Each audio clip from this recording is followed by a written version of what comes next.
लाखों लोग हर साल कमर में लगाए गए बेहोशी वाले टीके या स्पाइनल एनेस्थीसिया के बाद कामयाबी से ऑपरेशन के अमल से गुजरते हैं। लेकिन एक सवाल जिसका जवाब अभी तक नहीं मिल सका कि क्या स्पाइनल एनेस्थीसिया, कमर में लगाए गए बेहोशी वाला टीका और मुस्तकिल तौर पर रहने वाला कमर दर्द, इनका आपस में कोई ताल्लुक है?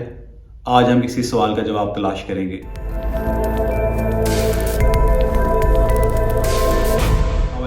मेरा नाम डॉक्टर मुदस्सिर नज़र है और मैं एक ऑर्थोपेडिक सर्जन हूँ। ये बात है 1885 की, जब डॉक्टर कॉर्निग ने न्यूयॉर्क में पहली दफ़ा कोकेन का इस्तेमाल करते हुए कामयाबी से स्पाइनल एनेस्थीसिया दिया।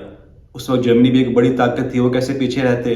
तो डॉक्टर बायर ने 1898 में कोकेन की बजाय उसे महफूज अद्वियात का इस्तेमाल करते हुए कामयाबी से स्पाइनल एनेस्थीसिया दिया और इस अमल को आगे बढ़ाया।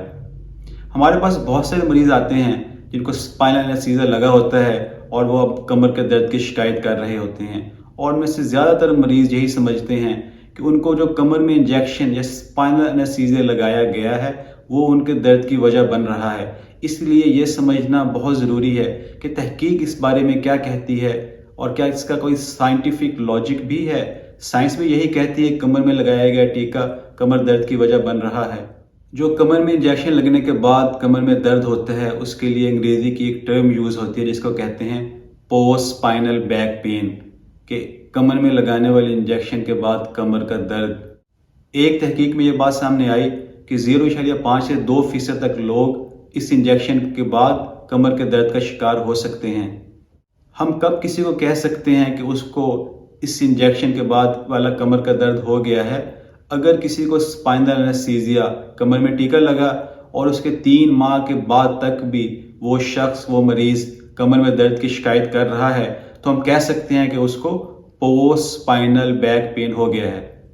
हम ये नहीं कह सकते कि कमर दर्द और कमर में लगाए जाने वाले इंजेक्शन के दरमियान आपस में कोई हतमी ताल्लुक है, क्योंकि बहुत सारे अवामिल हैं जो इस पर असरअंदाज होते हैं। मिसाल के तौर पर मरीज़ की उम्र, मरीज़ की जिन्स, मरीज़ का वज़न, उसका बॉडी मास इंडेक्स, लगाने वाला एनेस्थेटिस्ट कितना ट्रेंड था, कितना स्किलफुल था, किस साइज़ की सुई इस्तेमाल की गई। लेकिन तहकीक में कुछ ऐसे अवामिल ज़रूर सामने आए हैं, कुछ ऐसी बातें हैं कि अगर किसी मरीज़ में ये मौजूद हैं तो हम ये कह सकते हैं कि उसमें इस इंजेक्शन के बाद मुस्तकिल तौर पर कमर में दर्द रहने का ख़तरा दूसरे मरीज़ों से बहुत ज़्यादा बढ़ जाएगा। और उसमें जो सबसे बड़ा फैक्टर है वो पहले से रहने वाला कमर का दर्द है। तहकीक में ये बात सामने आई कि जिसको पहले से कमर में दर्द रहता हो, ऐसे मरीज़ में 4 गुना तक ख़तरा बढ़ जाता है कि उसको इस इंजेक्शन के बाद, स्पाइनल इंजेक्शन के बाद हो सकता है कि कमर में दर्द रहे।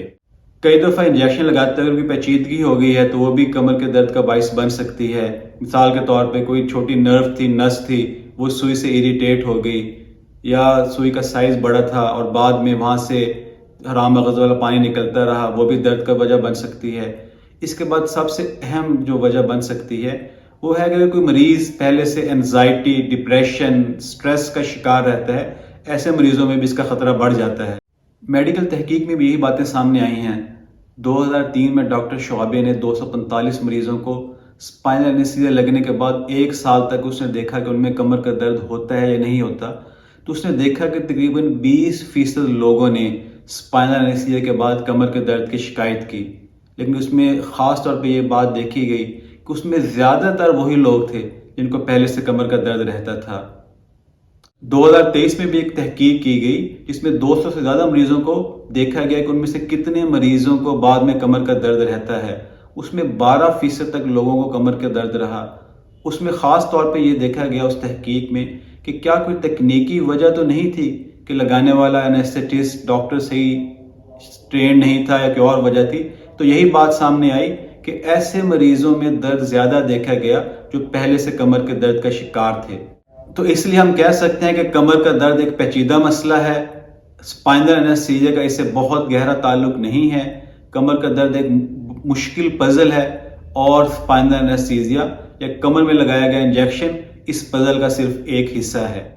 फिर इससे बचा कैसे जाए? तो मरीज़ के लिए तो यही एडवाइस है कि हमेशा सही जगह पे जाएं और ट्रेंड, प्रॉपर, जिसके पास डिग्री हो, क्वालिफाइड डॉक्टर हो, उससे स्पाइनल एनेस्थीसिया या बेहोशी वाला टीका लगवाएं।